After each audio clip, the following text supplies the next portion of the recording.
महाराष्ट्र विधान परिषद चुनाव में एनडीए ने 9 उम्मीदवार उतारे और इंडिया गठबंधन ने 3 उम्मीदवारों को उतारा।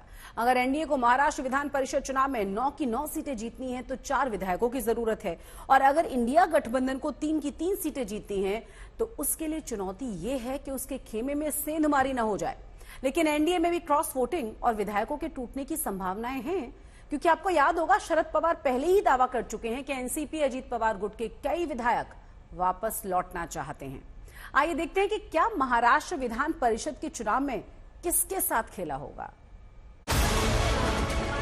महाराष्ट्र विधान परिषद चुनाव मुकाबला दिलचस्प होने वाला है, क्योंकि एनडीए के 9 उम्मीदवार मैदान में हैं और इंडिया गठबंधन के 3 उम्मीदवार मैदान में हैं। जंग इस बात की है कि क्या एनडीए के 9 उम्मीदवार जीत जाएंगे या इंडिया गठबंधन के 3 उम्मीदवार जीतेंगे, क्योंकि विधान परिषद की सीटें 11 हैं और मैदान में उम्मीदवार 12 हैं।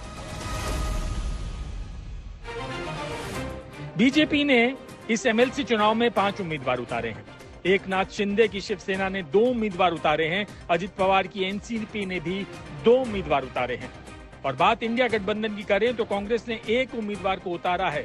उद्धव ठाकरे की शिवसेना यूबीटी ने भी 1 उम्मीदवार को उतारा है, जबकि शरद पवार की एनसीपी ने अपना उम्मीदवार न उतारकर भारतीय शेतकरी कामगार संगठन के जयंत पाटिल को समर्थन दिया है।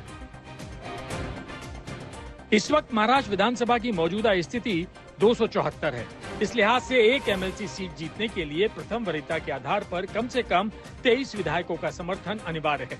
अब पूरा कैलकुलेशन आपको समझाते हैं। बीजेपी के 103 विधायक हैं, अजित पवार की एनसीपी के पास 40 विधायक हैं और शिंदे की शिवसेना के 38 विधायक हैं। इसके अलावा एनडीए के अन्य सहयोगी दलों और निर्दलीय विधायकों को मिलाकर एनडीए के पास 203 विधायकों का समर्थन बताया जा रहा है। इस आधार पर सत्ताधारी दल अगर 4 विधायकों का और समर्थन जुटा लेता है तो उसके सभी 9 एमएलसी प्रत्याशियों की जीत हो जाएगी।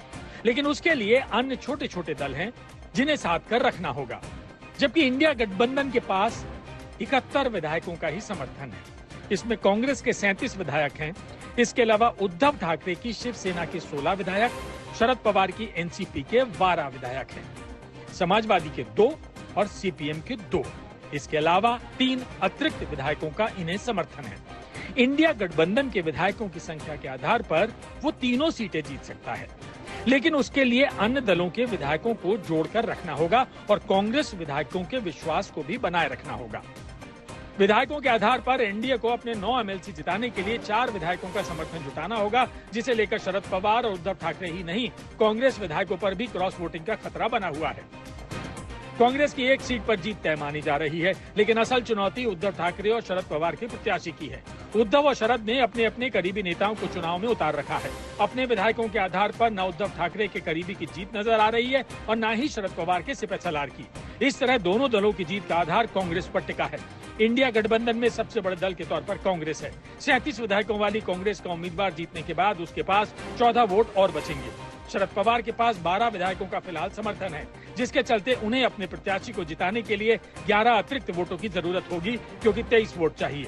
इसी तरह उद्धव ठाकरे की शिवसेना के पास 16 विधायक हैं। इस लिहाज से उद्धव ठाकरे के प्रत्याशी को पार्टी के 16 विधायक के बाद 7 अतिरिक्त विधायकों के वोट की जरूरत है।